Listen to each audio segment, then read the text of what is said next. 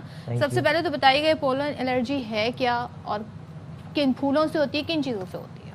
دیکھیں یہ جو ڈسٹ پارٹیکلز ہوتے ہیں گرینری کے اوپر بیٹھتے ہیں, جو بیز ہوتی ہیں, جو انسیکٹس ہوتے ہیں, یہ بیسیکلی پولیوشن انرجی کے اندر کاؤنٹ ہوتے ہیں.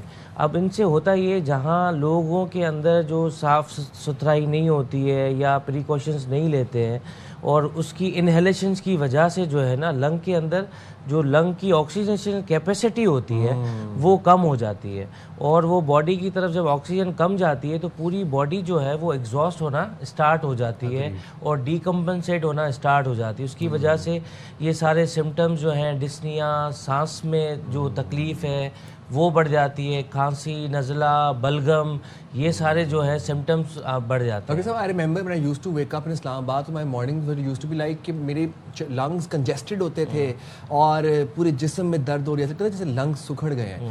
اب پھر اس کے لیے حل کیا تھا؟ اب جو اسلام آباد میں لوگ دیکھ رہے ہیں اور ان کو یہ پولن الرجی کا ایشو ہے, what needs to be done؟ دیکھیے سب سے پہلے تو پلانٹیشن کو آپ ختم نہیں کر سکتے. اس سے یہ ہوتا ہے کہ آپ کی ایک جو آکسیجن ہے, آکسیجن لیول ہے وہ بہتر ہوتا ہے. اب آپ کر کیا سکتے ہیں؟ سب سے پہلی چیز ماسک کا استعمال. ماسک سے یہ ہے کہ وہ بیریئر آ جاتا ہے اور وہ پولینٹس ڈائریکٹ آپ کے لنگ کے اندر نہیں جاتے. اس کے علاوہ آپ اپنی جو باڈی لنگ کی کیپیسٹی ہے وہ اپنی لائف اسٹائل موڈیفیکیشن سے آپ بڑھا سکتے ہیں. آپ اپنی ایکسرسائز سے اسٹیم لیں, کاوا لیں. اگر آپ کو پتہ چل گیا ہے کہ آپ کی الرجی کا یہ کاز ہے تو اس ایریا میں نہیں جائیں, اپنے آپ کو انڈورس تک محدود رکھیں. اور جو ہے اگر کوئی پرٹیکولر سیزن ہے تو اس کے اندر جو پرٹیکولر ان الرجیز کے جو ویکسینیشن ہوتی ہے وہ کروائیں تاکہ باڈی کے اندر جو امیونٹی اس آرگنزم کے لیے جو ہے نا وہ بڑھ جائے اور باڈی اس کو بہتر ڈیفینڈ کر سکے. اچھا تھوڑا سا میں خشک کھانسی کے بارے میں جانوں گی, لیکن مجھے آپ نے ماسک کا ذکر کیا تو یہ جو عام ماسک ہم یوز کرتے ہیں یہ کافی ہے اگینسٹ پولن الرجی, یا جو ایک N95 ماسک جو ہم کووڈ میں یوز کر رہے تھے اس طرح کے ماسک کی ضرورت ہے؟ دیکھیں ابھی ہو کیا رہا ہے, دیکھیں N95 mask is very specific and prescribing mask. اس کا جو ریزسٹنگ افیکٹ ہے وہ نارمل ماسک سے زیادہ ہے. اب یہ صرف ایک الرجی نہیں ہے, اور بھی ایئر کے اندر جو ٹاکسنس ہیں جس کے اندر آپ کی دھول مٹی ہو گئی, آپ کی وہیکلز کا جو دھواں ہو گیا وہ ہو گیا, یا سردیوں کے اندر جو ہیومیڈیٹی بڑھ جاتی ہے وہ بھی فیسیلیٹ کرتی ہے جو پھپھڑوں کے انفیکشن ہے ان کے اندر اس کو فیسیلیٹ کرتی ہے. 95 ماسک کا مقصد یہ ہوتا ہے وہ ٹرپل لیئرڈ ہوتا ہے, تو وہ ڈفرینٹ لیئر سے جب وہ جو ڈسٹ پارٹیکلز یا جو اریٹنٹس یا جو آرگنزم جو کاز کروا رہا ہے وہ الرجی وہ پھپھڑوں تک نہیں پہنچ سکتا, تو باڈی سیف رہتی ہے. تو ہم ڈاکٹرز جو ہے اب بھی کیونکہ ڈیزیز لیول بڑھ گیا ہے تو ہم کوشش کرتے ہیں کہ پرسکرائب کریں کہ N95 ماسک کو, تاکہ وہ پیشنٹ یا جو ہیومن بینگ ہے وہ اپنے آپ کو اچھے سے پریونٹ کر سکے. رائٹ. اچھا جی, تو کراچی میں جو لوگوں کا ایک بڑا مسئلہ ہے وہ ہے جی ڈرائی کف, خشک کھانسی. تو وہ ہفتہ 2 ہفتہ وہ بڑی دیر تک پرسسٹنٹ رہتی ہے, کوئی بھی میڈیسن کوئی بھی کف سیرپ اثر نہیں کرتا. تو کیا کیا جائے, وہ کیوں ہو رہی ہے؟ دیکھیں ابھی سردیوں کے اندر کیا ہوتا ہے کہ انفلوئنزا کا آپ نے سنا ہوگا ایک ویریئنٹ آیا ہوا ہے. اب اس کا بیسک افیکٹ یہی ہے, ویسے جو وائرل کوئی بھی ڈیزیز ہوتی ہے, چیسٹ انفیکشن ہو گیا, آپ کا گلے کا انفیکشن ہو گیا, وہ ایک ہفتے کے اندر وائرل ڈیزیز ریزالو ہو جاتی ہے. اب یہ جو سپر فلو کا ایلیمنٹ آ گیا ہے تو پیشنٹ ہمارے پاس پرولونگڈ ہسٹری کے ساتھ آ رہا ہے. وہ اس کا فیور تو ختم ہو گیا, بلغم بھی ختم ہو گیا, لیکن اس کو رہ کے ڈسنک اٹیک اور کف کے اٹیک پڑ رہے ہیں اور وہ ایک مہینے تک اس کو رہ رہے ہیں. اب ہم اس کو سب سے جو ضروری چیز یہ ہے کہ آپ اپنے آپ کو آئسولیٹ کر دیں تاکہ وہ جو جراثیم ہے باقی فیملی ممبرز تک نہ پہنچیں, اور ماسک کا آپ کو استعمال کرنا ہے. اس کے علاوہ کاوا, گرین ٹی اور اسٹیم کا اس کے اوپر بہت اچھا افیکٹ ہے. تو آفس میں کیا کہیں؟ آفس میں آپ یہ کاوا آفس نہ جائیں. نہیں آفس دیکھیں جیسے یہ انڈورس ہیں, اس کے اندر آپ